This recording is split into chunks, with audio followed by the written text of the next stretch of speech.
Quero trazer uma reflexão hoje baseado em Provérbios capítulo 14, versículo 12. Quando o caminho parece certo. Esse é o tema da nossa mensagem. Quando o caminho parece certo. Existe algo muito perigoso sobre o erro que às vezes nós não levamos muito em consideração, mesmo que a palavra erro nos acenda uma luz de alerta. E porque, na maioria das vezes, esse erro não vem parecendo como erro. Porque se o mal sempre viesse vestido de mal, quem o escolheria? Se a mentira sempre se apresentasse como mentira, ninguém acreditaria nela. Se o caminho errado sempre tivesse uma placa dizendo morte, destruição, perdas sérias, poucas pessoas entrariam nelas. E é por isso que Salomão, com a sua inspiração divina, nos alerta sobre algo muito mais sutil sobre esse assunto. Ele diz em Provérbios 14, 12, há um caminho que ao homem parece direito, mas ao cabo dá em caminhos de morte. Isso é muito sério, muito sério. Eu quero chamar sua atenção para que você perceba a palavra-chave, que é a palavra parecer, ou no texto parece. Olha só, o problema não é o caminho obviamente errado, porque o caminho que é obviamente errado, que está claro que é errado, que já está bem visível que é errado, qualquer um de nós iremos evitá-lo. Qualquer um de nós iremos desviar dele. Então, o grande problema não é o caminho, obviamente, nitidamente ser errado. O problema é quando o caminho parece certo. Aí é que a coisa muda de figura. Porque o caminho, quando ele parece certo, quando não obviamente é errado, é fácil escolhê-lo, é fácil se enveredar por ele, é fácil seguir nesse caminho. Por quê? Porque o caminho que parece certo parece inteligente, parece lógico, parece justo, parece agradável, parece o melhor caminho. Mas fique atento, a aparência não indica que é verdade. Sabe por quê? Porque geralmente a aparência esconde, ele oculta o que é real. Por exemplo, o lobo transvestido de cordeiro. Parece cordeiro, mas é lobo. A lã parece de cordeiro, mas é lobo. Se movimenta parecido com cordeiro, mas é lobo. Por isso aqui nós aprendemos a seguinte lição: nem tudo que produz conforto, nem tudo que produz alegria, nem tudo que produz prosperidade e realizações produz de fato vida, produz de fato transformação. E agora eu quero trazer você para um outro tópico, que é o maior perigo não é a escuridão. E por que o maior perigo não é a escuridão, pastor Valdécio? Porque o maior perigo é a falsa luz. Olha só, imagine alguém andando numa estrada durante a noite. Está perdida, está um breu, ela não sabe para onde vai. De repente ela olha numa direção e vê ali uma luz. E com isso ela vai ficar aliviada e ela pensa, poxa, finalmente encontrei a direção. E ela vai se dirigindo, se direcionando àquela luz, mas ao se aproximar daquela luz percebe que não era uma cidade, não era uma casa, era uma armadilha, era uma luz enganosa. E por incrível que pareça, é exatamente isso que Provérbios está falando. O perigo mais mortal, meus irmãos, não é o caminho que você sabe que está errado. É o caminho errado que te convenceu de que está certo. E quando esse caminho te convence que você está no caminho certo, todos os conselhos para você sair dele será inútil. Todas as pessoas que te tentarem tirar desse caminho serão frustrados. Sabe por quê? Porque ele já te convenceu de que você está no caminho certo. Porque ele está te produzindo bons resultados, ele está te produzindo prosperidade, ele está te produzindo alegria, satisfação. Ele já te enganou, ele já te conquistou. Ele já te seduziu. E é por isso que o nosso amado Paulo escreve o seguinte: olha, cuidado com o caminho que já te convenceu que é o certo, porque o próprio Satã se transforma em anjo de luz, como está em 2 Coríntios capítulo 11, versículo 14. Ele tem um poder de ludibriar, ele tem um poder de se disfarçar, ele tem um poder de fingir, de ocultar quem de fato ele é e quais os propósitos escondidos naquele caminho. Observe, Satanás não aparece como um anjo de trevas, ele aparece como um anjo de luz. Por quê? Porque um engano funciona, um engano alcança o seu objetivo, um engano alcança o maior número de pessoas quando esse engano parece com a verdade. E ele não é a verdade. Por isso, vamos agora destrinchar um outro assunto muito importante, que é: nem tudo que funciona é aprovado por Deus, sacou? Nem tudo que funciona é aprovado por Deus. E essa é uma das lições mais difíceis da Bíblia. Porque nós vamos para a igreja e queremos que a nossa vida funcione. Nós queremos que o nosso casamento vá para frente, que os nossos filhos sejam obedientes, tenham sucesso. E geralmente quando nós entregamos as nossas vidas a Deus pelos méritos de Cristo, parece que a vida desanda, a coisa não funciona, não sai geralmente da forma que nós gostaríamos que saísse. E essa é uma das lições mais difíceis da Bíblia. Por quê? Porque muitas pessoas vão avaliar as suas escolhas buscando responder a seguinte pergunta: está dando certo? Ou seja, se está dando certo, então estou no caminho certo. Se está funcionando, eu estou no caminho certo. Se a coisa está indo de vento em popa, opa, então a coisa está dando certo. Então parece que Deus está ali.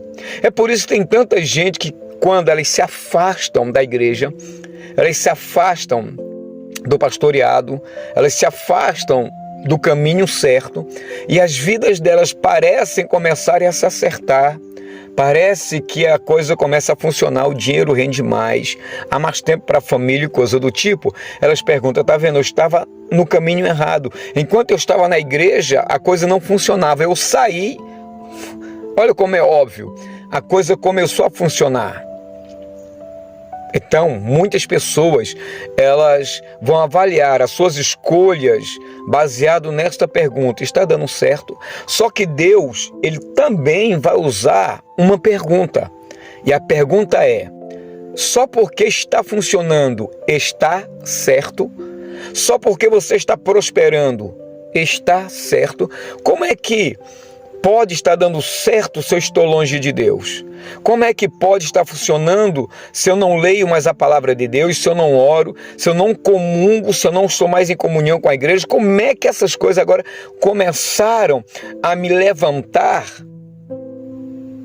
Se eu estou distante da presença, se eu estou longe de Deus, eu troquei Deus pelo mundo, troquei as amizades em Cristo pelos falsos amigos, porque lá na igreja eu achei que ia encontrar pessoas perfeitas, mas no mundo é que nós não vamos achar mesmo pessoas perfeitas. Se lá na igreja é difícil, imagine fora dela. Mas lá na igreja, lá sendo pastoreado, lendo a Bíblia, aprendendo a Bíblia, praticando a Bíblia, eu aprendo a ser para entender os outros, o que eles são. Por isso que a pergunta é: não é porque está funcionando que está certo, porque são coisas completamente diferentes. Olha só, Jonas entrou no navio que estava disponível quando Deus o chamou. Deus o chamou para ir para Nínive e ele entra no navio que estava disponível. Havia dinheiro, havia vaga, havia oportunidade. Tudo parecia funcionar bem, parecia estar tudo bem. Mas a pergunta clara e a observação do texto é: para onde Jonas estava indo? Visto que ele estava fugindo da vontade de Deus.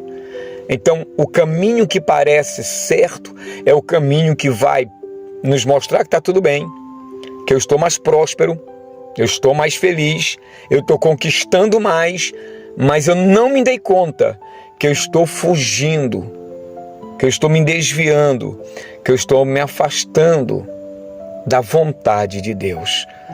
A vontade de Deus não é que você só seja próspero, que as coisas funcionem, que as coisas dê certo na sua vida. O propósito de Deus é te levar para casa, é te conduzir para os seus braços. E para isso, muitos desafios teremos que enfrentar. Muitos obstáculos teremos que passar por cima para alcançar o alvo, o objetivo, o propósito que Deus quer para as nossas vidas. E nem sempre andarmos em direção a Deus e fazer a vontade de Deus permitirá que a vida funcione do jeito que nós queremos. Que os caminhos não nos levem a passar pelo deserto. Que nos prive das lutas. E nós podemos aqui também trazer à tona o exemplo de Sansão, que seguiu os seus próprios desejos. Foi prazeroso? Foi. Parecia ser bom? Também. Parecia ser libertador? Sim. Mas o fim foi cegueira, dor, morte e destruição. Atente para isso, minhas irmãs e meus irmãos. O fato de uma porta estar aberta não significa que Deus a abriu. Ok? Vou repetir. O fato de uma porta estar aberta não significa que Deus a abriu. E preste maior atenção agora. Às vezes a porta aberta é apenas uma oportunidade para testar o seu discernimento, para testar a tua fé, para testar a tua fidelidade. E algumas pessoas vão usar de uma outra expressão forte, que é a sinceridade. O coração, meu irmão, minha irmã, pode ser sincero e ainda assim, diante da sua sinceridade, ele está errado. Ah, eu saí da igreja por conta do pastor, porque aconteceu isso e isso. Verdade. Você está sendo sincero? Sim. Mas não quer dizer que você está correto. Ah, eu saí da igreja, eu fiz isso porque eu estava passando por um aperto, se eu não fizesse, poderia me acontecer isso e aquilo outro. Você foi sincero, mas a sua sinceridade não transforma erro em acerto. Vou repetir, a sua sinceridade não transforma erro em acerto. Uma pessoa pode estar sinceramente enganada. Por exemplo, Paulo, antes de conhecer Jesus, ele perseguia os discípulos e fazia isso com uma convicção muito dura, mas estava errado.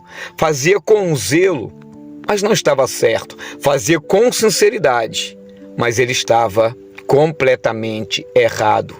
Mais tarde, ele reconhece isso, porque a sinceridade dele não anulava o seu erro, por isso que ele reconhece. Então, da mesma forma, acreditar em algo não o torna verdadeiro. Tem muita gente que diz que tal religião, ele acredita que aquela forma de pensar, aquela forma de agir, aquela forma de proceder, ele acredita com tanta veemência, ele acredita tanto naquilo, que ele acha que aquilo é verdade, mas é falso. é danoso. Sabe por quê? Porque a verdade não nasce da intensidade das nossas convicções. A verdade existe independente de eu concordar ou não com ela. Deus é a verdade, independente ou não de eu concordar ou discordar disso de maneira sincera. Jesus é a verdade, mesmo que sinceramente, com toda convicção, eu diga que não. A palavra de Deus é a verdade absoluta, mesmo que sinceramente, com toda fé e com toda convicção que eu tenha, de afirmar que ela é mentira, porque a verdade independe disso. Por isso que a primeira vítima do engano é quem está sendo enganado. O engano, meus irmãos, possui uma característica assustadora. Como assim, pastor? Olha só, quem está enganado normalmente não sabe que está enganado. E é por isso que ela se mantém no caminho errado, nos pensamentos errados, nas percepções erradas, no ouvir errado, nas amizades erradas. E foi exatamente isso que aconteceu no Jardim do Éden. A serpente não disse para Eva: desobedeça a Deus. Estava muito claro. Eva jamais faria isso. Pelo contrário, a serpente ofereceu uma narrativa alternativa, uma interpretação diferente daquilo que Deus tinha dito, uma nova perspectiva, uma nova percepção de vida e de luz. E foi justamente aí, nesse momento, dessa nova perspectiva diferente de enxergar o que Deus já tinha determinado que era errado, que ela viu uma nova maneira de enxergar a realidade. E Eva passou a olhar para aquele fruto que Deus havia proibido e começou a enxergar beleza aonde antes enxergava a placa de perigo. E é assim que as coisas funcionam. As pessoas saem da igreja, saem dos caminhos do eterno, elas são enganadas e através desses enganos elas passam a fazer aquilo que antes ela não faria. Ela começa a falar o que antes não falaria. Ela começa a se comportar de uma forma que antes não se comportaria. Por quê? Porque ela enxergou beleza no pecado. Ela enxergou beleza no alcoolismo, nas drogas, na prostituição, ou numa vida de abandono, numa vida de insubmissão, de fazer o que quer. Por isso que o pecado sempre começa quando passamos a ver o que Deus condena como algo desejável, sem perigo e sem pecado. Ainda afirmamos: não, isso é coisa de religioso, eu estou livre.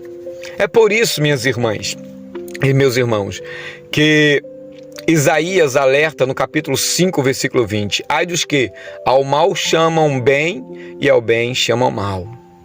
O engano não muda apenas o comportamento, ele muda a forma de ver, a forma de ouvir, de entender e de viver. Agora, como saber se estou no caminho certo? Simples. A Bíblia oferece algumas perguntas muito importantes que vai nos ajudar a saber qual caminho estamos seguindo. Primeiro, este caminho concorda com a palavra de Deus? O salmista declara no Salmo 119, 105, lâmpada para os meus pés é a tua palavra e luz para o meu caminho. Olha só, não importa nesse momento o que eu sinto, não importa o que a cultura diz, não importa o que a maioria acredita o que ela está fazendo. Sabe por quê?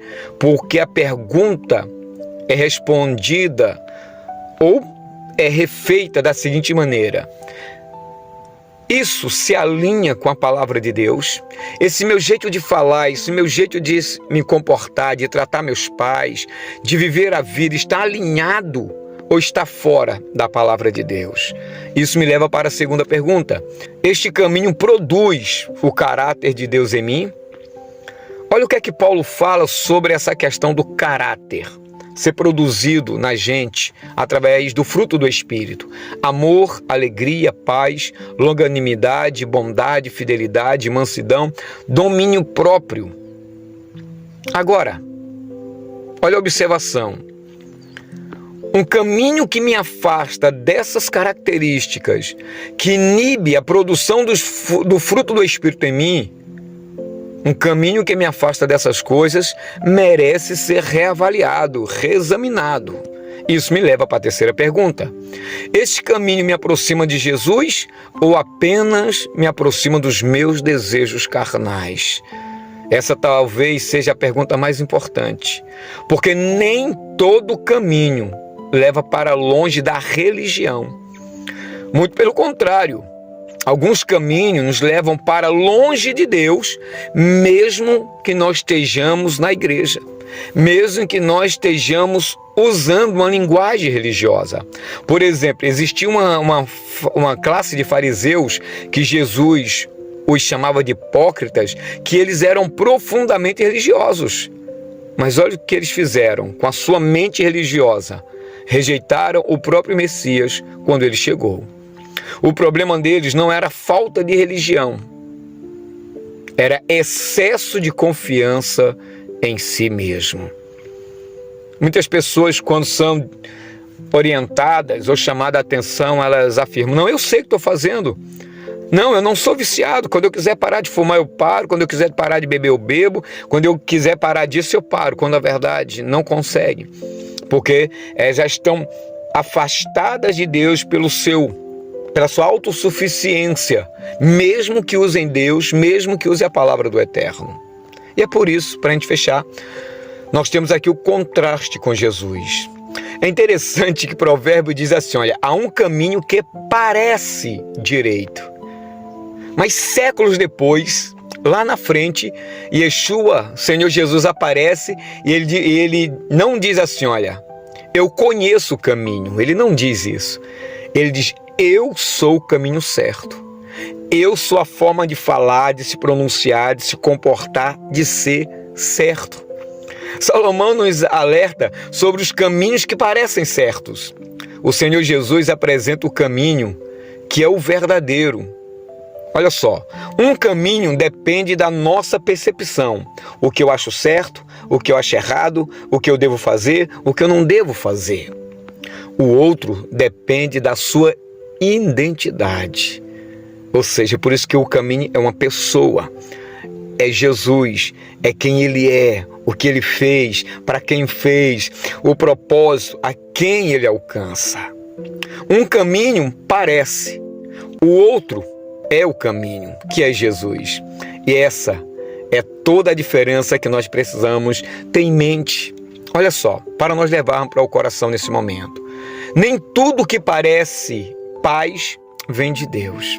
Nem tudo que parece amor vem de Deus. Nem tudo que parece libertador vem de Deus. Nem tudo que parece progresso, saúde, prosperidade e conquista vem de Deus. Às vezes, meus amores, o caminho errado se apresenta muito mais bonito, muito mais prazeroso, muito mais confortável, popular e aplaudido. Mas não é porque se apresenta dessa forma que é o caminho certo, porque dessa forma continua sendo o caminho errado. Por isso a sabedoria bíblica não pergunta apenas o que eu quero, nem pergunta o que eu sinto, nem tampouco o que todos estão fazendo. O sábio pergunta, o que de fato Deus diz a respeito disso? Porque quando eu e você conseguimos identificar a voz de Deus e a temos como referência, as aparências, as ilusões perdem o seu poder. A sua real intenção, o seu verdadeiro propósito se apresenta. Então, para nós fecharmos, o maior perigo da vida, meus irmãos, não é caminhar por uma estrada difícil.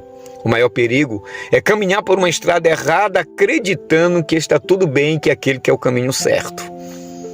Por isso que Provérbios nos ensina que a aparência pode mentir, a cultura pode mentir, as emoções nos enganam e ela mente, mas Deus não.